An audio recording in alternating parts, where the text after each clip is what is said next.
بسم اللہ الرحمن الرحیم. شروع اللہ کا نام لے کر جو بڑا مہربان نہایت رحم والا ہے. اقرأ باسم ربك الذي خلق خلق الإنسان من علق اقرأ وربك الأكرم الذي علم بالقلم علم الإنسان ما لم يعلم كلا إن الإنسان ليطغى أن رآه استغنى إن إلى ربك الرجعى. اے نبی صلی اللہ علیہ وآلہ وسلم، اپنے پروردگار کا نام لے کر پڑھو جس نے تمام کائنات کو پیدا کیا، جس نے انسان کو خون کی پھٹکی سے بنایا. پڑھو اور تمہارا پروردگار بڑا کریم ہے، جس نے قلم کے ذریعے سے علم سکھایا اور انسان کو وہ باتیں سکھائیں جن کا اس کو علم نہ تھا، مگر انسان سرکش ہو جاتا ہے اس بنا پر کہ وہ اپنے آپ کو بے نیاز سمجھتا ہے. کچھ شک نہیں کہ سب کو تمہارے پروردگار ہی کی طرف لوٹ کر جانا ہے.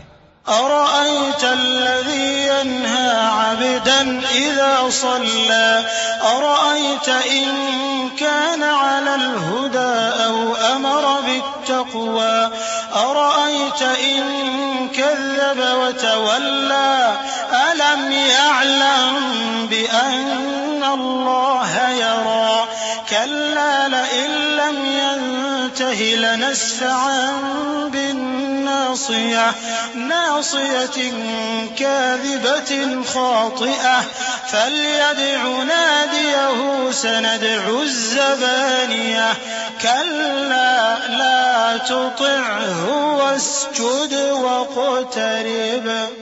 کیا تم نے اس شخص کو دیکھا جو منع کرتا ہے، یعنی ایک بندے کو جب وہ نماز پڑھنے لگتا ہے؟ بھلا دیکھو تو اگر یہ راہ راست پر ہو یا پرہیزگاری کا حکم کرے تو منع کرنا کیسا؟ تو اس کا انجام کیا ہوگا؟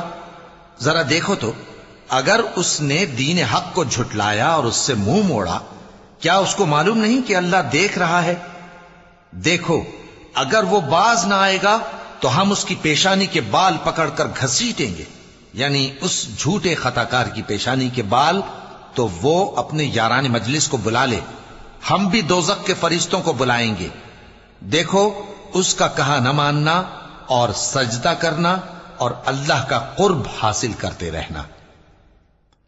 چونکہ آیت سجدہ تلاوت کی گئی ہے لہذا سامعین پر سجدہ واجب ہے.